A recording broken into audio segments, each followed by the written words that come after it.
The moment your bank account finally stabilizes, something strange happens inside your skull.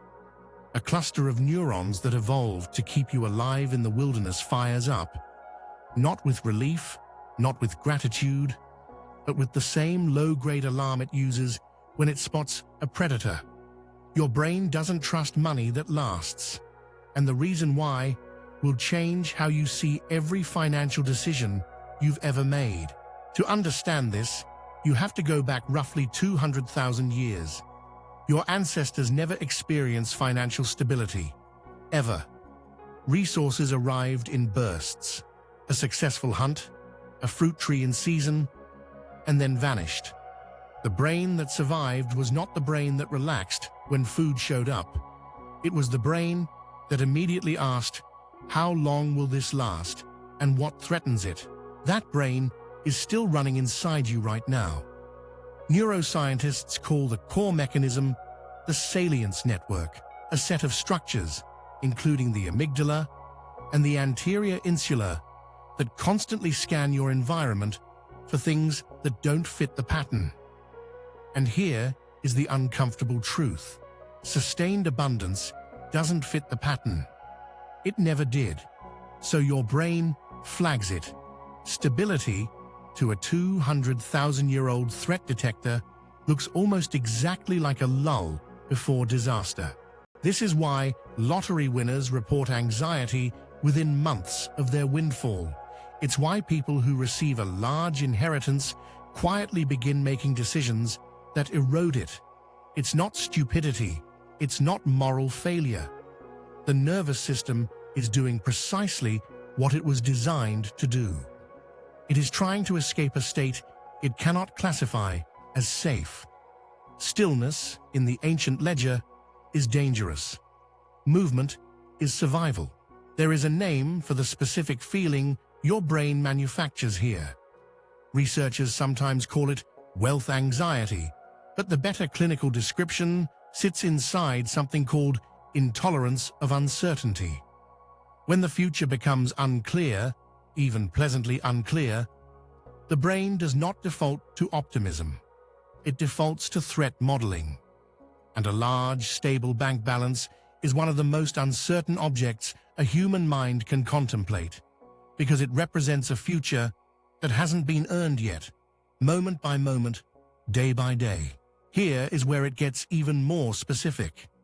Your brain uses two primary currencies of reward: dopamine for pursuit and serotonin for contentment. The problem is that dopamine is louder. It is the chemical of the chase, the search, the not yet. When you are working toward financial security, dopamine is firing constantly, keeping you focused and motivated. The moment you arrive, dopamine drops, and the brain, addicted to that signal, interprets the drop as loss, not as achievement. So the brain manufactures a new chase. It finds a risk to take, an investment to gamble, a purchase that feels urgent. Not because you are irrational, but because the neurochemistry of arrival is genuinely uncomfortable. The finish line is the most neurologically dangerous place you can stand. You are flooded with the biochemical equivalent of withdrawal, and your instincts read that as a signal to move, to act, to destabilize the very thing you built. But there is a second, darker layer. The brain doesn't just distrust the money, it distrusts you. Psychologists studying what they call the imposter dynamic, a pattern far broader than the professional version most people know, have found that financial arrivals trigger a specific internal narrative. This isn't real, this can't last, I don't fully understand how I got here, so I probably can't control whether I keep it. The logical response to that belief? Don't get attached, spend it, dilute it, or hand it to someone else to manage, and lose. And then there is the social dimension, which applies pressure from the outside at exactly the wrong moment. Humans are intensely attuned to group norms around resources. For most of evolutionary history, visibly holding more than your share of resources was dangerous. it invited conflict. So when financial stability arrives, the brain also runs a quiet threat assessment about social safety. Will this make me a target?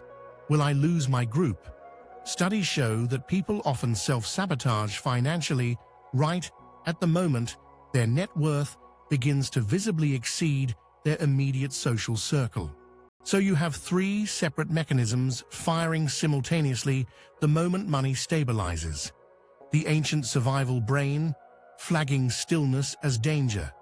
The dopamine system manufacturing withdrawal and demanding a new chase. And the social calibration system warning you not to rise too far above the group. Any one of these would be hard to manage. All three at once, operating below the level of conscious thought. Most people never even realize the game is being played on them. The question then is not willpower. People who lose inherited wealth are not weaker than people who keep it. People who sabotage raises and bonuses are not less intelligent. They are simply running unexamined software. The brain will keep treating stability as a threat until it is explicitly, deliberately retrained to process permanence differently. And that retraining starts with a single insight. Most financial advice completely skips. The discomfort you feel when money is safe is not a signal to act. It is a signal to pause.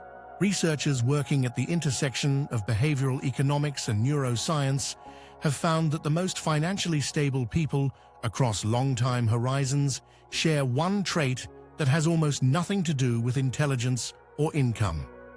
They have developed what some call a tolerance for financial boredom, the ability to sit with an account that is growing slowly and not interpret that slowness as a crisis.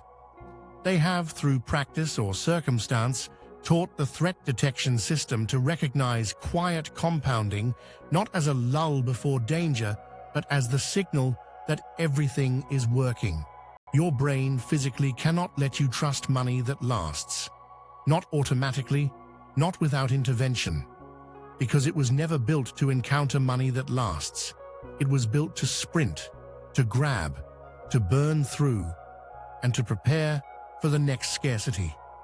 Every system in the ancient architecture of your mind will work against the one thing modern financial security requires: the radical, almost counterintuitive act of doing nothing when everything is finally fine.